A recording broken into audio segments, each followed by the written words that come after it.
Welcome to Kambani Zambia TV, your home for fearless investigative journalism, bold analysis, and untold stories from Africa and around the world. If you're new here, hit that subscribe button, tap the like, and share this video to spread the truth far and wide. We dig deeper, ask the hard questions, and uncover what others won't. This is more than news. It's journalism that holds power to account. Let's get started. Disclaimer. The content in this video is based on publicly available reports, statements, and allegations. These claims remain unverified, and we do not endorse or confirm their accuracy. This video is intended for informational and discussion purposes only. This video is part 1 in our new series analyzing each major and emerging presidential aspirant for Zambia's 2026 election, their vision, their weaknesses, and their chance. What if the person who defeats the incumbent in 2026 isn't yet widely known? What if the next president is someone you've barely heard of? Someone like Dalika Banda, Mkebi Zulu, or another fresh face? Zambia stands at a fork in the road. One side is change, the other, continuity. But the road to change may not lead where you expect. In interviews, DP President Judith Kabemba has stated bluntly, there is no visible window of change in 2026. Not because people support everything the UPND has done, but because none of the opposition has yet convinced the public. She says the Democratic Party is already focusing on 2031. Why? Because 2026, as things stand, is unlikely to deliver a change of administration. Watch this. Now, Democratic Party President Judith Kabemba says Zambia will not experience a change of government in the upcoming 2026 general elections. Ms. Kabemba also says her party is exploring a practical approach to build momentum to participate in the 2031 elections. Well, she's in studio with us to just answer to some of the questions that obviously makes her arrive at that particular response. Good to see you. Good to see you. How have you been? Great. You are technically putting yourself off a possible presidential job. First and foremost, would like to just find out from you what makes you think there would be no change of administration for Zambia in 2026. Thank you. Let me begin by saying that as DP, we are a credible opposition political party. We are a realistic opposition political party that looks at matters the way they are. And so when you look at the current political landscape in Zambia, clearly you can see that there is no wind of change. There is no wind of change, and therefore you cannot have a change of government when there's no wind of change. When you look at the 2011 elections, the elections that the late president, Mr. Michael Sata, won, it was clear. Everyone could see, even a little born child would tell that there was going to be a wind of change. When you look at the 2021 elections, clearly it was seen that there was going to be a wind of change. But when you look at the 2026 elections, it is so silent.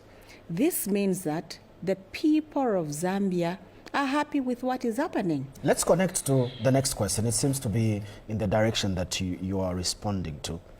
Who then amongst you, the opposition leaders, or opposition political parties, would you say has presented themselves with a strong, contention, as strong contender with proper and realistic solutions to some of the challenges that the country is facing today? I mean, honestly speaking, there is none. There is none who has presented with realistic solutions to the challenges that would make people change government. Because if people want to change government, it means they're changing from President Hichilema to somebody.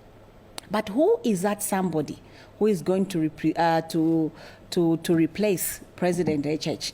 Currently, there is none, because definitely the DP has said we are not concentrating on the 2026 elections, we are concentrating on the 2031 elections. But when you look at most of these other presidential aspirants, you will agree with me that they have not given Zambia a reason to vote for them. They have not provided any tangible solutions which should make Zambians to vote for them. Because when you are going to the people and you are saying, let's remove HH and vote for me, you need to go to the people with a message that is demonstrating that you have the capacity, you have the ability, and you also have the enthusiasm that will lead Zambia to where you think it should be. But today, there is none. Even when you look at those that are saying, I am experienced, I worked in government as a minister, and therefore Zambians should trust me to be president. Wait, let me just finish. If you were a minister, if Zambians gave you an opportunity to be a minister, and whilst you were a minister, you were unable to deliver, there is nothing tangible that the people of Zambia would look at and say, this is what you delivered while you were a minister. What makes you think that the Zambian people would then trust you with presidency? It doesn't work that way. The current experience that we have among most of those that were ministers, unfortunately, is tainted with corruption. It's tainted with misappropriation of funds. It's tainted with abuse of power, tainted with abuse of office. Honestly, would the people of Zambia vote for such a one? Analysts like Dr. Neo Simutani echo this. While many Zambians are frustrated over cost of living, electricity, joblessness, the level of mass momentum for change is not yet coalesced around a figure or movement.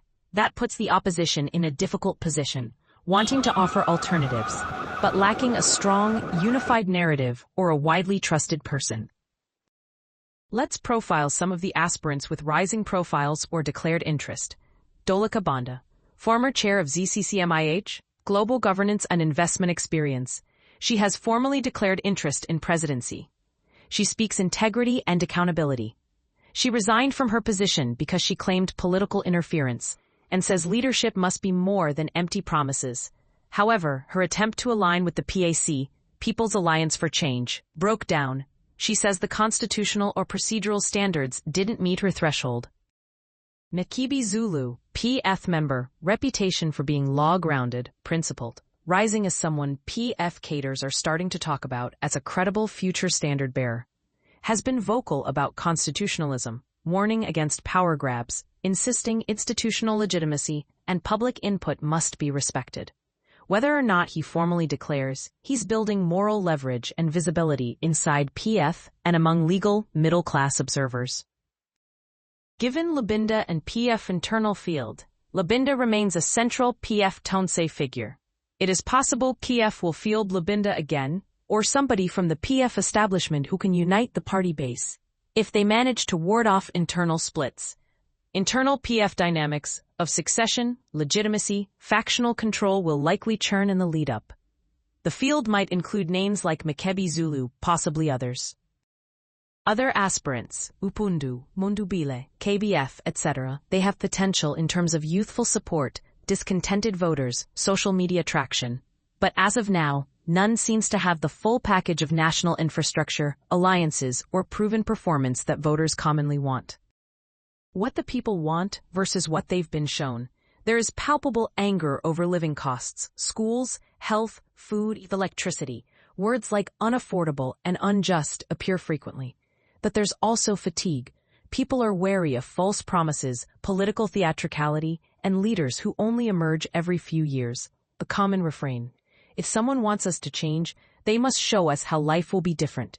Integrity, delivery, accountability are non-negotiable. Also, many Zambians are watching how the opposition treats rules, procedure, legitimacy. If they see infighting, constitutional dodging, or alliance betrayal, trust drops. Structural hurdles and advantage to UPND. Because the opposition is fragmented, vote splitting is a big risk. If several aspirants get slices of the vote, none reaches threshold, benefiting incumbent.